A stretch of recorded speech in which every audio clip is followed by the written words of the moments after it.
Bonjour à tous, David Protet, donc effectivement administrateur de l'Institut, comme le précisait Pierre-Yves tout à l'heure. Je me permets quand même de signaler que le support que je vous présente a été co-élaboré avec Clément Mabi, également administrateur de l'Institut, avec une casquette de chercheur à l'Université de technologie de Compiègne, que je remplace un peu au pied levé. Il a eu un empêchement. Bon, on travaille assez régulièrement ensemble, donc je pense que je saisis à peu près ce que je vais vous présenter. Mais voilà, s'il y a des questions particulières, je tenterai d'y répondre, ou on attendra l'arrivée de Clément un petit peu plus tard dans l'atelier si vous avez besoin de compléments, sachant qu'on peut aussi s'appuyer sur les participants pour des éclairages particuliers. Une petite introduction à la question délibérative. C'est un pari qui s'adosse à un courant théorique que vous connaissez probablement tous, avec un tournant dialogique que devraient prendre nos démocraties, soutenues par des penseurs comme Habermas ou Bauman. Elle est attendue, la délibération, comme une source de légitimité démocratique, pour être au centre un petit peu de cette démocratie délibérative, avec un principe de base qui est d'imaginer que la décision serait meilleure si elle était le fruit d'une discussion collective avec les personnes concernées par un sujet, par un projet, par une politique publique. Et point important, cette discussion, elle doit être organisée, elle doit être procéduralisée, pour structurer l'échange autour de certains principes forts. Nous avons autour de la table notamment la CNDP qui va témoigner un peu des principes qui structurent les échanges procédurés quand elle mène un débat public, les principes d'argumentation, de transparence, d'équivalence, et que l'on retrouve au sein des collectivités qui mènent un certain nombre de procédures de participation citoyenne. Il y a une question de procédure, il y a une question de lien à la décision, puisque l'idée c'est pas de faire de l'intelligence collective au sens pur de source de créativité ou de nouvelles idées, mais bien l'idée de s'ancrer dans une prise de décision par rapport à une politique publique ou par rapport à un projet. C'est important et nous y reviendrons. Symbole récent de cet appel à la délibération, la Convention nationale pour le climat, bien sûr fortement médiatisée, qui fait ce pari à base d'un panel tiré au sort, mais ça c'est une autre dimension. C'est justement qu'est-ce qui est recherché dans la procédure pour produire cette délibération. On a voilà l'image de l'assemblée citoyenne qui discute, qui échange pour élaborer un certain nombre d'actions, et dispositif aussi médiatisé, Commercy et les échanges des gilets jaunes, voilà, qui font le pendant un peu bottom-up de la version top-down de la Convention citoyenne pour le climat. Bon, là, on prend deux figures un peu médiatiques, et on sait bien qu'elles se déclinent un peu plus finement sur les territoires depuis fort longtemps, mais c'était pour faire un clin d'œil à l'actualité récente et à ce pari de la démocratie délibérative. Le numérique dans tout ça, puisque c'est de ça dont on va parler aujourd'hui, on sent au sein de notre communauté depuis, je pense, la création de l'Institut, un certain contraste dans la communauté des praticiens que nous formons. Depuis le démarrage, certains ont prêté au numérique des vertus un peu délibératives en disant on va faciliter une diversité de prise de position, on va s'affranchir des contraintes de l'oral ou de la prise de parole en public. On sait qu'elle intimide devant un public nombreux. C'est pas évident de se lever et de poser une question ou de donner son avis, surtout dans des publics parfois acquis à l'opposition à un projet ou au contraire à la défense d'un projet. Donc là, on est à l'écrit, on est asynchrone, on le fait le soir et le week-end. Donc on a l'impression que ça libérait certaines prises de parole et qu'il y avait des vertus aussi d'inclusion. Alors on va beaucoup parler d'inclusion dans ce propos liminaire, mais Pierre-Yves l'a dit, on l'a traité aussi dans un autre atelier. On va pas trop insister là-dessus. Enfin, on vous propose de pas trop insister là-dessus, mais parce qu'on l'a déjà traité. Mais forcément, les deux sont liés. À l'inverse, à l'opposé, il y a une partie de la communauté des praticiens qui a toujours manifesté des doutes et des résistances à l'idée que les discussions puissent être aussi riches en réunion publique qu'en réunion publique ou en présentiel. Le dialogue en ligne serait une sorte de, je sais pas, d'exutoire ou de réceptacle d'avis un peu dispersés, sans véritable mise en discussion collective, sans avancer dans les discussions, etc. C'est une autre perception qu'on sent au sein de la communauté, deux visions qui sont un peu caricaturales, mais qu'on rencontre assez régulièrement et qui s'opposent par rapport à ce numérique.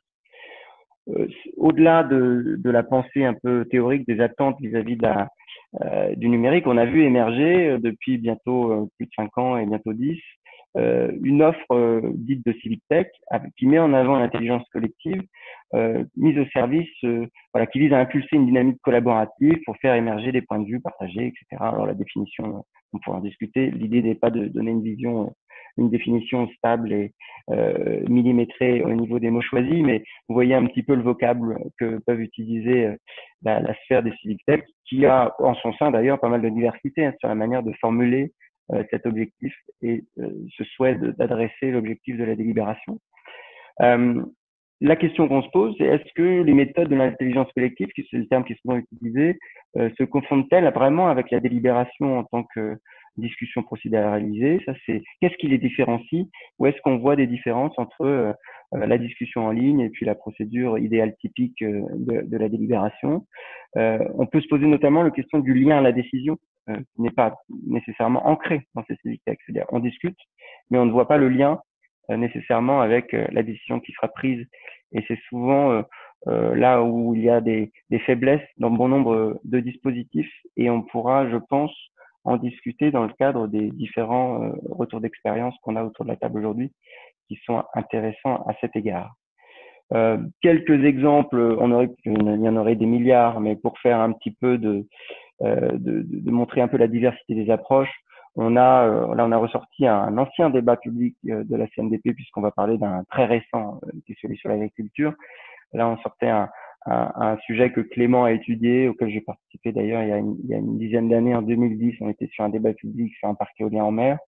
On l'a choisi parce que il y a 3-4 débats publics en ce moment sur des projets du même type et on a des forums en ligne qui ont bougé, le design a évolué, mais les discussions en ligne étaient déjà pas mal prégnantes et Clément Mabi les a étudiées pour montrer justement comment il y avait des montées en généralité sur Internet qu'il n'y avait pas en réunion publique. Il a fait une analyse dans sa thèse assez riche des discussions sur ce débat. On a bien sûr l'exemple emblématique de la loi pour la République numérique qui aurait été construite notamment avec une consultation numérique souvent qualifiée de succès. La question qu'on peut se poser, c'est comment on le mesure ce succès, comment on le qualifie, comment on l'objective. Je pense que c'est quand même une question, puisqu'il y a un succès quantitatif, mais sur qu'est-ce que cette discussion a permis et comment elle s'est ancrée dans l'élaboration de la loi, c'est une question, je pense, qui n'est pas tout à fait traitée encore. Et à des échelles de territoire, on a un certain nombre de dispositifs. Et là, je présentais juste Nanterre, par exemple, un exemple de collectivité qui a pas mal adopté d'outils numériques assez tôt, il y a pas mal d'années, sur une plateforme. Vous voyez différentes plateformes, des outils propriétaires ou des civic tech, il y a un petit peu de tout. L'idée n'était pas de mettre en avant certaines initiatives ou d'autres, mais de montrer plutôt leur diversité, soit à des échelles nationales, CNDP ou gouvernement, ou à l'échelle des collectivités. Les résultats qu'on peut tirer de cette opposition de point de vue entre ceux qui prêtent des vertus délibératives et d'autres qui en doutent, c'est qu'on a des résultats en tout cas en demi-teinte. C'est-à-dire que les questions d'inclusion et de qualité du débat, elles restent très prégnantes. Est-ce qu'on a vraiment des publics nouveaux? Est-ce que c'est pas une fracture numérique revisitée que d'attendre des choses du numérique alors qu'il exclut encore beaucoup de publics? Est-ce que les échanges sont véritablement animés ou modérés ou est-ce qu'ils sont investis par des bandes de trolls anonymes? Je suis un peu caricatural encore une fois, hein, mais l'idée c'est de mettre en débat un certain nombre de points. Est-ce qu'il y a des réelles avancées dans les discussions en ligne ou est-ce qu'on reste sur des discussions polarisées qui sont à l'épreuve de la loi Godwin que vous connaissez probablement tous, hein, qui est toutes et tous, l'idée qu'une discussion en ligne arrive toujours à un point où la comparaison avec le régime nazi est faite et qu'elle rend la discussion impossible. On en est un petit peu, on peut se poser la question sur des sujets très polarisants de la qualité des discussions et de la possibilité de la discussion en ligne. Est-ce qu'on a des comptes rendus pour en attester? Est-ce qu'on analyse les dynamiques argumentatives en ligne? Est-ce qu'on connaît les publics qui s'y expriment?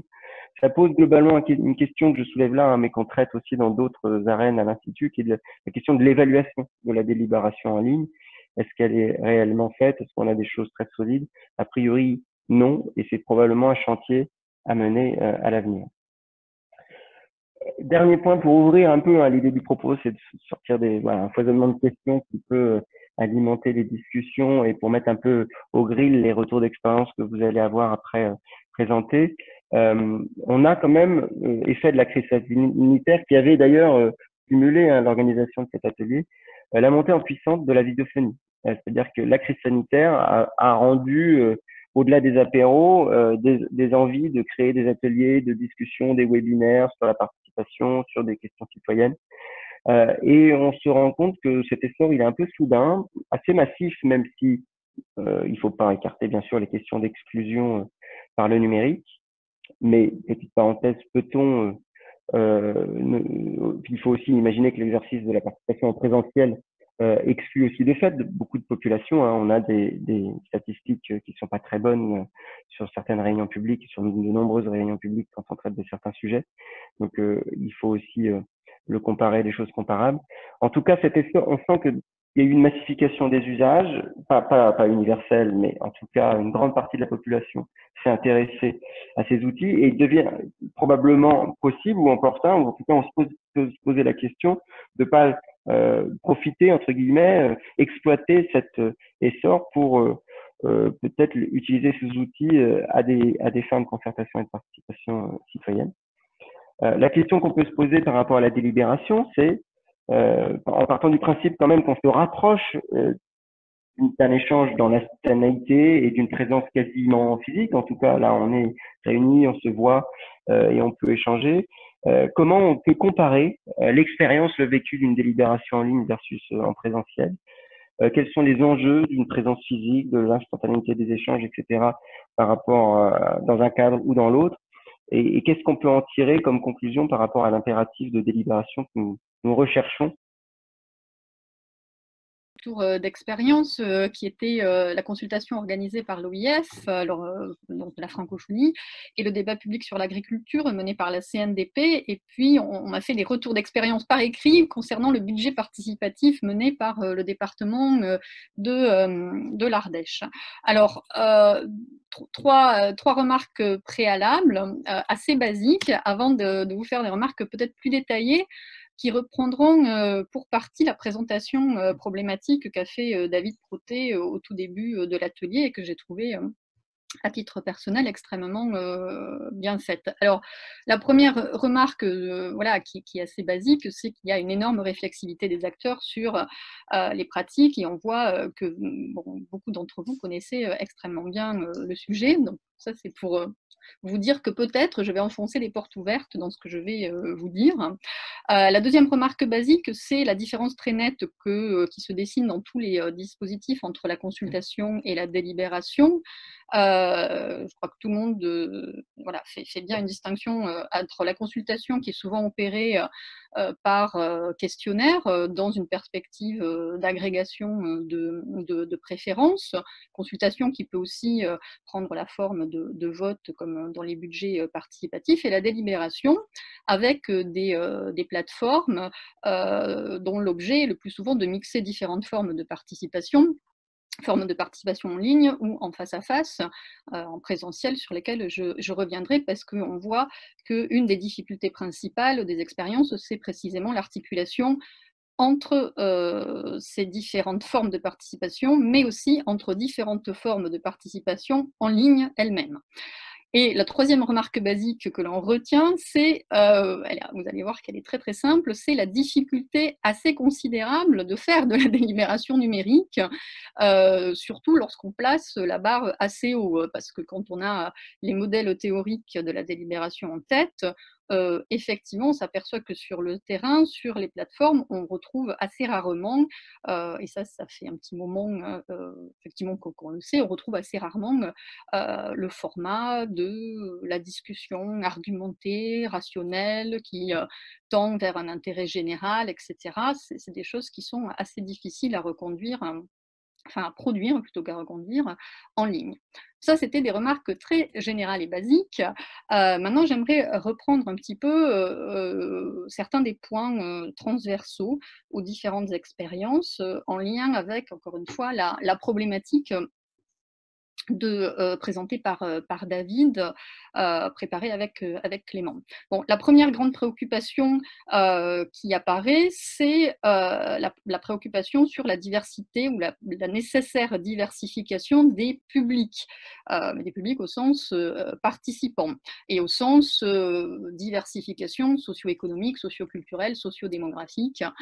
Donc là, ça rejoint directement l'atelier, j'imagine que vous avez eu il y a une quinzaine de jours, qui portait sur l'inclusion, où vous avez peut-être vu que les recherches montrent qu'on est plutôt dans un renforcement de ce qu'il est convenu d'appeler le civic gap, une fracture civique entre ceux qui participaient déjà via d'autres moyens, eh bien, sont ceux que l'on va retrouver sur les plateformes délibératives, participatives, consultatives. Ce sont eux qu'on va retrouver dans les ateliers en présentiel. C'est des gens qui sont déjà pour partie mobilisés, politisés, intéressés par la politique, avec une exception, semble-t-il, dans les rétextes qui ont été présentés, de l'Ardèche, qui indique qu'il y a des jeunes, apparemment, qui ne se manifestaient jamais et qui, là, se sont saisis de la procédure. Donc, on est plutôt là, avec beaucoup de tentatives d'essayer d'aller chercher toutes ces personnes qui ne se manifesteraient pas autrement, avec la recherche, la quête est perdue, semble-t-il, de la représentativité. Alors, l'exemple de l'OIF indique que c'est plutôt un succès du point de vue de la représentativité géographique. Donc, voilà, qu'il y a les différents espaces territoriaux francophones qui ont pu s'exprimer, mais qu'en revanche, sur le plan des caractéristiques socio-économiques, on est dans des publics beaucoup étudiants, qu'il y a 6000 participants, mais est-ce qu'on peut qualifier ça d'élite de la population francophone? Je ne sais pas, mais en tout cas, on est dans des populations qui sont un petit peu toujours les mêmes. Et de fait, même quand il y a des contributions nombreuses, l'OIF évoquait 49 000 contributions, ce qui peut paraître énorme, il faudrait pouvoir savoir si ces contributions, ce sont le fruit des mêmes participants, ou s'il y a une diversification des propositions, des idées, des arguments, parce qu'après tout, on peut faire plusieurs interventions et avoir des arguments aussi différents, plutôt que vouloir chercher à tout prix la représentativité socio-démographique. Alors, du point de vue des recherches, on trouve souvent, justement, dans la masse de contributions, ce que certains appellent les super participants, ceux qui participent très souvent, c'est-à-dire qui sont capables de faire 10-15 contributions sur un même débat. Et on est entre, on va dire, le super participant, il est souvent soupçonné de troller le débat, c'est-à-dire c'est un peu toujours la même personne qui vient et puis qui embête tout le monde avec toujours ces mêmes arguments.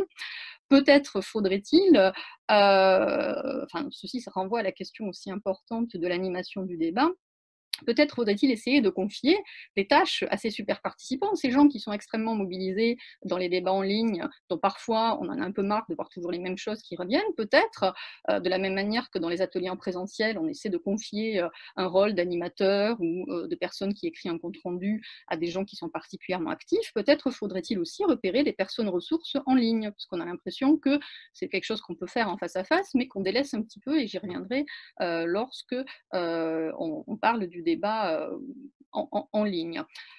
Un autre écueil que l'on observe depuis longtemps et qui aussi peut s'observer dans les présentations qui ont été faites, c'est l'investissement des discussions. Je ne parle pas des consultations, mais des discussions, des débats en ligne par, encore une fois, des gens qui sont très mobilisés, voire par des groupes d'intérêt. On peut imaginer que ça puisse être le cas dans un débat sur l'agriculture. On peut imaginer qu'effectivement, il peut y avoir ça a été le cas pour plein de débats menés par l'Union européenne ou par des instances gouvernementales, où des syndicats, des associations se mobilisent en masse et prennent la parole, investissent massivement les espaces de débat qui sont à leur disposition, espaces de débat quels qu'ils soient, en ligne ou en présentiel. Donc, je ne sais pas si ce n'est pas du tout de l'ordre du conseil, mais peut-être faudrait-il aussi, peut-être que ça existe déjà, sûrement que ça existe d'ailleurs, se pencher sur les publics eux-mêmes et produire des études véritablement sur les publics, y compris des études préalables. Je donne un exemple qui est un peu ancien. Études des publics, pas simplement sur le plan de leurs caractéristiques sociodémographiques, mais aussi sur leurs attentes. Je prends l'exemple du budget participatif de l'Ardèche, où apparemment il y a eu eu des surprises. Moi, j'ai mené il y a longtemps maintenant une étude sur les budgets participatifs dans les lycées en Poitou-Charentes, et j'avais fait une enquête par questionnaire auprès des participants, et ce que montrait un des enseignements de cette enquête, c'était de dire que les jeunes, en fait, ça les intéressait pas spécialement de débattre. C'était pas ça qui les intéressait dans le budget participatif. Donc, de fait, quand ils étaient dans les salles, parce que c'était exactement le même format, hein, c'est-à-dire on rassemble des jeunes, on les fait parler, et puis parallèlement, ils peuvent s'exprimer en ligne. Que ça soit en ligne ou en face à face, ça les intéressait pas spécialement de discuter avec les mêmes gens qu'ils voyaient dans leur bahut tous les jours. Ce qui les intéressait, c'était de voter. C'était ça parce qu'en plus, ils considéraient, sans doute à juste titre, que l'acte de vote, c'est l'acte fondateur de la citoyenneté, et que donc, plutôt que de palabrer sans fin, ce qui les intéressait, c'est de pouvoir trancher dans le vif et sur un panel de projets qui leur étaient présentés, et de dire moi je préfère celui-là pour mon lycée. Donc c'est un exemple un peu ancien. Je ne sais pas si on aurait la même chose pour l'Ardèche ou pour d'autres, mais tout ça pour dire qu'il faut peut-être essayer de s'intéresser, y compris au préalable, au public que l'on souhaite atteindre. Je crois que l'OIF aussi a fait quelque chose dans ce sens. Alors, toujours en lien avec la question des publics, beaucoup des rétextes mettent en lumière l'importance de l'animation. Alors l'animation au sens très large, à la fois le fait de mobiliser des relais locaux pour le présentiel, ça peut être le cas en Ardèche, je synthétise, hein, en Ardèche et pour l'OIF, donc importance de mobiliser des relais locaux, d'avoir finalement des sponsors ou des partenaires aussi pour publiciser, communiquer sur les initiatives, en espérant que la communication puisse produire de la participation. Ce lien n'est pas toujours avéré, hein, c'est pas parce qu'on est informé de quelque chose qu'on va nécessairement dire son mot sur la question. Et là, on pourrait, et donc importance aussi de l'animation en ligne, et là je renvoie à ce que je disais sur les fameux super participants, peut-être que à la place d'avoir, enfin, en plus d'avoir un animateur dit institutionnel, quelqu'un de la structure qui organise la plateforme, faudrait-il se fonder aussi sur les contributions qui sont postées et les individus qui prennent souvent la parole. Peut-être faut-il aussi pouvoir leur confier des tâches d'animation, d'initiation de certains thèmes. Je me demande si ça n'a pas été fait à la CNDP, mais j'essaie de digérer l'ensemble des retextes, mais peut-être que je me trompe. Importance aussi, dont on n'a pas du tout parlé, mais peut-être que c'est une question réglée qui a déjà été abordée 1000 fois avant, donc vous me le direz, de la formation des animateurs. À un moment, il y a un participant qui a évoqué l'importance de l'animateur dans la création, je crois que c'est Philippe Bourlicio, dans la création d'un état d'esprit argumentatif. Ce qui n'est pas une évidence, mais quand je parle de la formation des animateurs, c'est aussi la formation à la procédure, l'idée ou pas qu'il faudrait qu'il y ait une certaine neutralité de ces animateurs. Enfin, ce ne sont pas des individus neutres. On a souligné 1000 fois l'importance de l'architecture, du design, d'une plateforme participative dans la mise en forme des prises de parole des individus. L'animation aussi formate les prises de parole des individus. Donc peut-être faut-il s'intéresser à ces personnes et peut-être faut-il aussi diversifier les animateurs et pas simplement toujours les confier forcément à une structure institutionnelle. Donc ça, c'était le premier point transversal en lien avec la problématique présentée par David. Deuxième aspect important, la diversité des formats qui ont été exploités, alors soit sollicités, soit produits par les participants eux-mêmes, mais avec une difficulté cruciale, c'est que quand je dis diversité des formats, c'est pas diversité des formats de la délibération, c'est diversité des formats d'expression, puisque je prends l'exemple de l'OIF, sur la plateforme de l'OIF, on a trois rubriques, donc le questionnaire, le débat, et aussi une rubrique qui m'avait moins intéressée, qui est une rubrique photographie, où les participants donnent leur vision en image de ce qu'est la francophonie. Et moi, je trouve ce format assez intéressant, dans le sens où il peut permettre de dépasser les contraintes de l'écrit, enfin de l'expression écrite, et que c'est un format, l'image, qui peut parler à une population jeune. La difficulté étant que, sur le plan théorique, on est bien loin des canons traditionnels du débat argumenté, évidemment, mais aussi, à partir de là, il faudrait pouvoir produire du contenu, produire autre chose que l'expression de soi, et ça, ce n'est pas forcément une évidence, puisque même si on sait que le témoignage est une forme acceptable, intéressante de prise de parole dans les plateformes participatives, on a parfois du mal à décoller de l'alignement ou de la compilation de témoignages pour produire du sens, on va dire, du sens commun. Donc, dans cette diversité des formats, j'inclus aussi la question de la diversité des procédures, des outils numériques. J'ai fait la remarque par rapport au débat OIF, enfin j'ai fait la remarque dans ma salle sur le débat OIF, sur les particularités des populations qu'on cherche à atteindre, la population de la jeunesse en Afrique subsaharienne, où on a pu voir une création de débats sur WhatsApp. Donc peut-être effectivement faut-il davantage penser des formes de participation plus accessibles en fonction des usages préexistants des populations que l'on cherche à atteindre. C'est-à-dire, c'est pour ça que la connaissance du public préalable peut être extrêmement intéressante, parce que de la même manière que l'on sait que les structures institutionnelles ont du mal à mobiliser avec leurs plateformes, même si elles sont très bien faites, même si elles sont très bien pensées, même si elles sont animées, peut-être faudrait-il se déterminer plus en fonction d'usage d'outils, de dispositifs numériques dont certains publics ont l'habitude, effectivement, des choses telles que Facebook, WhatsApp, TikTok, etc. Et à partir de là, d'essayer de proposer des choses qui puissent permettre de produire du contenu, du témoignage, ce qu'on veut produire, à partir de ces usages et de ces pratiques-là, plutôt qu'essayer de proposer quelque chose on va dire, top-down, qui peut-être ne répond pas du tout aux attentes et aux moyens d'expression des publics que l'on cherche à atteindre. Alors, autre question sur la diversité des formats. Vous m'arrêtez si ça ne va pas.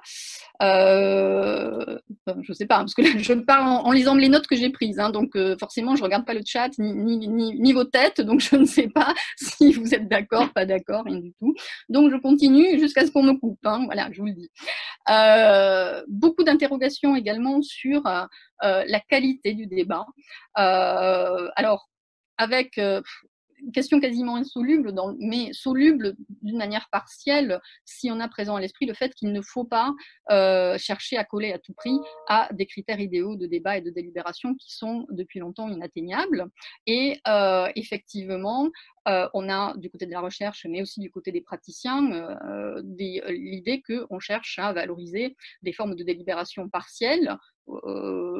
C'est ce qu'a pu dire par exemple Hilaria Casilio de la CNDP, même si on peut discuter de ça, sur le fait que le débat en ligne peut être un maillon, effectivement, dans une chaîne plus longue qui impliquerait différentes formes de participation, sachant que comme je l'avais fait remarquer, il est quand même possible d'avoir des séquences délibératives avec certains types de dispositifs. Par exemple, sur Wikipédia, on a des séquences délibératives conduisant à produire quelque chose de commun, mais qu'il est vrai que l'acte de délibérer en tant que tel demande une posture, un état d'esprit, si je reprends la même expression que précédemment, et une posture qui est aussi de tendre vers quelque chose qu'on n'a pas beaucoup abordé, mais qui a pu être abordé peut-être dans des ateliers précédents, vers ce qu'on appelle assez benoîtement l'intérêt général. Et on peut constater dans les contributions des différentes plateformes qu'on n'est pas toujours là-dedans. Si je prends les exemples du budget participatif de l'Ardèche, que j'ai regardé hier soir tard, moi j'ai vu 3 contributions en ligne, dont une où il est question de financer une ferme bio.